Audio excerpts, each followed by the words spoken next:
చాలా ఆందోళనకరంగా ఉన్నది. అక్కడ చాలామంది ఎవరైతే కవితక్క గారి పోరాటానికి మరి అక్కడున్న వెలుగుమట్ల బాధితులకి అందరికీ కూడా సహకారానికి ముందుకొచ్చినారో అక్కడున్న ఎస్సీ, ఎస్టీ, జేఏసీ కమిటీ మెంబర్స్ని కూడా మరియు వాళ్ళ అధ్యక్షుడిని కూడా విశ్వరాధన్ అధ్యక్షుడిని కూడా ఈరోజు అరెస్ట్ చేసి ఆచూకీ తెలియకుండా ఇప్పటికీ కూడా పోలీస్ స్టేషన్లో వివరాలు ఇవ్వకుండా డిటెన్షన్ చేసినారు. మరి అదే కాదండి, అక్కడ ఉన్న పేద బిడ్డల కోసము ఏదైతే పోరాటం గొంతుకై కవితక్క ముందుకు నడుస్తుంటే ఆమె కేవలం చట్ట ప్రకారంగా ఏదైతే మీరు చేయాలో పేద ప్రజలకి భూములంటేనే 1951లో పేద ప్రజల కోసమే, ల్యాండ్లెస్ పూర్ కోసమే అనేటి మనకందరికీ చట్ట ప్రకారంగా తెలిసినదే. అది అందరూ కూడా ఈ రోజుకు కూడా కొనసాగిస్తున్నారు. మరి వారికి పేద ప్రజల మీద ఉన్న కక్షలు ఏంటిది మాకు అర్థం కావట్లేదు. ఈరోజు రేవంత్ రెడ్డి గారి ప్రభుత్వమా, కాంగ్రెస్ ప్రభుత్వమా, రాహుల్ గాంధీ ఉన్నారా దీని వెనకాల? మరి పేదల కోసం వారు ఆలోచించరా? ఆ ఆలోచన విధానాలను మార్చాలని చెప్పేసి ఈరోజు కవితక్క గారు ముందుకు నడవడం జరిగింది. అటువంటి కవితక్క గారికి నిన్న ఖమ్మంలో 9వ తారీఖు మార్చి 26 అరెస్ట్ చేసి, అది కూడా అన్లాఫుల్ అరెస్ట్ అయింది. ముఖ్యంగా ఏం చెప్పాలంటే, ఒక మహిళని అరెస్ట్ చేయాలంటే, ఒక పొలిటికల్ లీడర్ మహిళని అరెస్ట్ చేయాలంటే చట్ట ప్రకారంగా ఒక మహిళా కానిస్టేబుల్ ఉండాలి, ఒక మహిళా ఆఫీసర్ ఉండాలి. తన ఈవెన్ ఒక మేల్ ఆఫీసర్ టచ్ కూడా చేయొద్దనేది చట్టప్రకారమైన ప్రొసీజర్.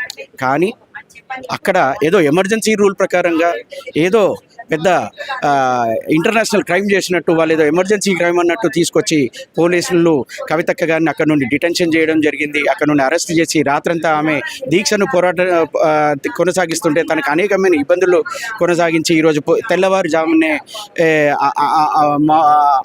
ఖమ్మం నుండి హైదరాబాద్కి కూడా తరలించడం జరిగింది. మరి ఇవన్నీ కూడా చూస్తుంటే దీని వెనకాల చాలా పెద్ద కుట్రలు ఉన్నాయి.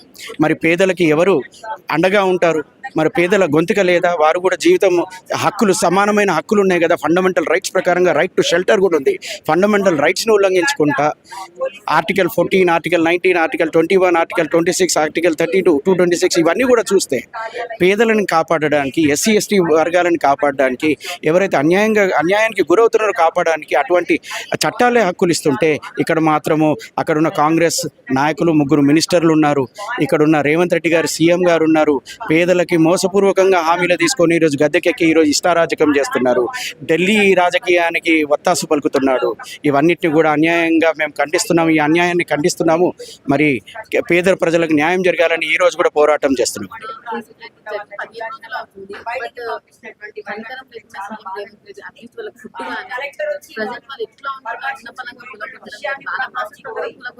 Correct.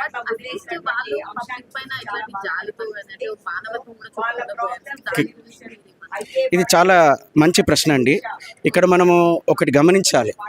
Even chief justice of India గౌరవనీయులు గవాయ్ గారు, మరి అదేవిధంగా విశ్వనాథన్ గారు, ఇద్దరు జడ్జిలు కూడా కలిసి ఈ యొక్క బుల్డోజర్ చట్టాలు ఏవైతే ఉన్నాయో అన్నిటికన్నా కఠినమైన చట్టాలు, ఈ యొక్క చట్టాలు మీరు ఏవైతే పేద ప్రజల మీద, ఎస్సీ ఎస్టీ వర్గాల మీద, అటు బిలో పవర్టీ లైన్ వాళ్ళ మీద ఏదైతే మీరు ప్రయోగిస్తున్నారో ఇది చాలా అన్యాయం అని చెప్పి సుప్రీంకోర్టే తీర్పునిచ్చిందండి.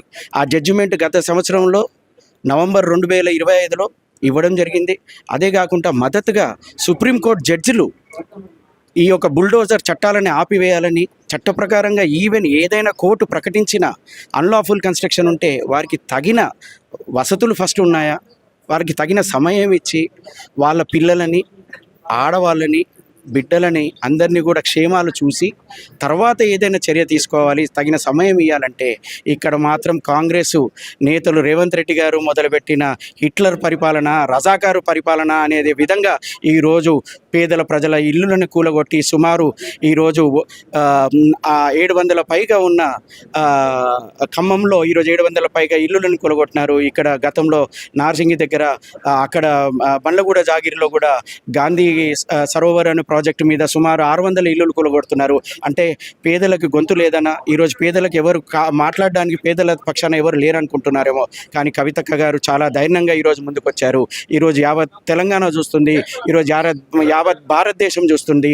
కవితక్క గారి పోరాటం ఏదైతే చేస్తున్నారో ఇతర వ్యవస్థ నుండి కూడా ఈరోజు వచ్చి పెద్ద ఎత్తున మద్దతు తెలుపుతున్నారు. ఎస్సీ ఎస్టీ బాధితులు మరియు మిగతా బాధితులు కూడా అందరూ కూడా ఈరోజు వారి యొక్క కుటుంబ సభ్యులు వచ్చి వారి యొక్క గోసని, వారి యొక్క రోదనని కవితక్క గారికి చెప్పుకోవడం జరుగుతుంది. దీక్ష ఎప్పటి వరకు కొనసాగిస్తారు? ఇది కవితక్క గారు చెప్పినారు. మేము అందరం కూడా ఇంకా దాని మీద చర్చలు జరుగుతున్నాయి. అక్కగారు ఆదేశాల మేరకు మేము ఇదన్నీ కూడా కొనసాగిస్తాము. ఎప్పటివరకైతే ఈ పేదలకు న్యాయం జరగదో వారికి అదే భూదాన భూమిలో వారికి ఇల్లులు కట్టించాలని చెప్పేసి అక్కగారి యొక్క మనవి. మరి ఆ మనవి మేము పెద్ద ఎత్తున మేము గవర్నమెంట్ కూడా మేము ఒక సీఎం గారికి కూడా మేము దానికి ఒక ప్రత్యేక రిక్వెస్ట్ పెడతాము. మరి అదే కాకుండా అందరూ గమనించాలి, ఒక భూదాన్ భూమి అంటేనే పేద ప్రజల భూమి అని చెప్పేసి పేదలు ఎవరైతే భూమి లేని వారో ల్యాండ్లెస్ పూర్ కోసమే అటువంటి భూములు ఉంటాయని వారికి కూడా వినియోగించుకుంటా మీరు కేవలం ఒక కమర్షియల్ ఆస్పెక్ట్లో మరి పేదలకు ఒక న్యాయం పేదలకు ఒక న్యాయం అనే విధంగా మీరు ఏదైతే ఇల్లులో కూలగొట్టుతున్నారో ఇవన్నీ కూడా చాలా అన్యాయం జరుగుతున్నాయి.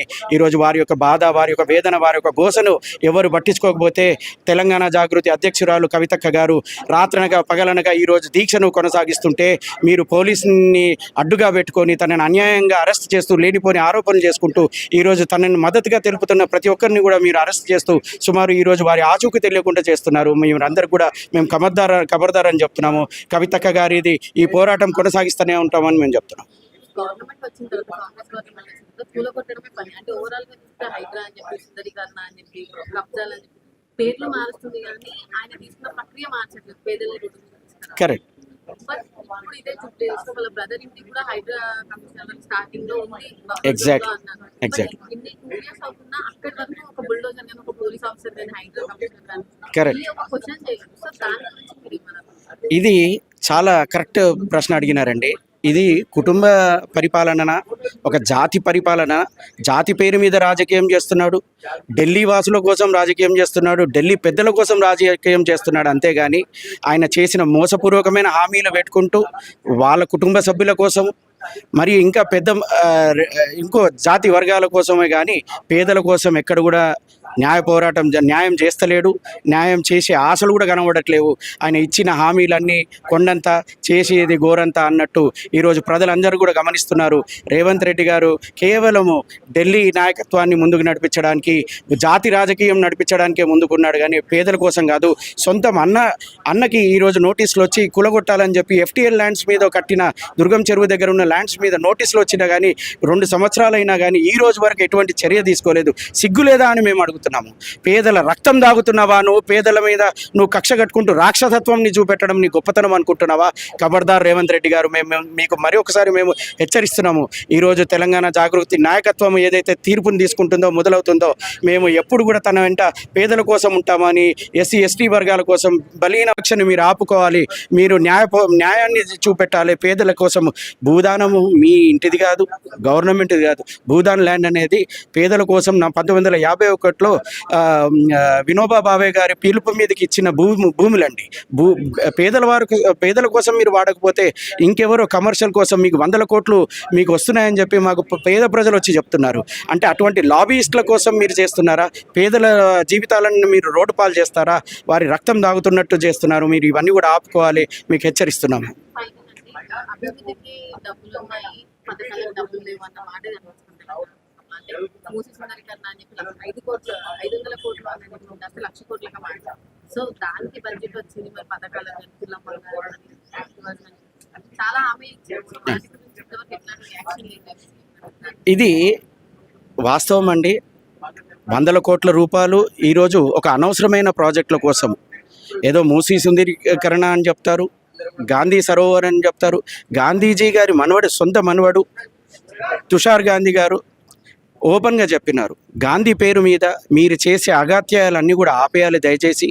గాంధీజీ గారు ఈరోజు బ్రతికుండే కూడా గాంధీజీ గారు ఇటువంటి చర్యలు తీసుకోరని, పేద ప్రజలకి ఫస్ట్ ఆఫ్ ఆల్ వారికి షెల్టర్, బేసిక్ మినిమం ఎమ్యూనిటీస్ ఏవైతే ఉన్నాయో అవన్నీ కూడా వాళ్ళ వసతులు అన్నీ కూడా ఫస్ట్ ప్రధానంగా వారికి సెక్యూరిటీ ప్రొవైడ్ చేయాలన్నట్టు గాంధీజీ గారు మనవడే చెప్తుంటే, ఇటు కేవలం కాంగ్రెస్ పార్టీ పెద్దరికాన్ని మెప్పు పొందడానికి ఇటువంటి అన్యాయాలు చేసుకుంటూ అగాచార్యాలు చేసుకుంటూ ఈరోజు పేద ప్రజల ఇల్లులను కూలగొట్టుకుంటా 100 కోట్ల రూపాయలు అన్నీ కూడా అక్కడ నీలపాలు చేస్తున్నాడు రేవంత్ రెడ్డి గారు. మేము అవన్నీ కూడా ఖండిస్తున్నాము. మేము ఇంకెన్నో రేవంత్ రెడ్డి గారు చేసే అగాచార్యాలు అన్నీ కూడా ఈరోజు ఒకటి మాకు బయటపడుతున్నాయి. మేము ఇది గతంలో కూడా ఎలక్షన్ టైంలో కూడా మేము చెప్పినాము, ఈయన చేసే అన్ని రాజకీయ కుట్రలే అని చెప్పేసి కేవలం పేద ప్రజలని మరి ఎస్సీ ఎస్టీ బీసీలని నమ్మించి మోసం చేసి ఈరోజు గద్దెకెక్కి ఆయన ఇష్టారాజ్యం చేస్తున్నాడు. ఈరోజు బ్రిటిష్ పరిపాలన పోయింది, ఈరోజు రజాకార్ మూవ్మెంట్ పోయింది, ఈరోజు జాతి రాజకీయం ఇంకా పోవాలని చెప్పేసి మేము కూడా కోరుకుంటున్నాం.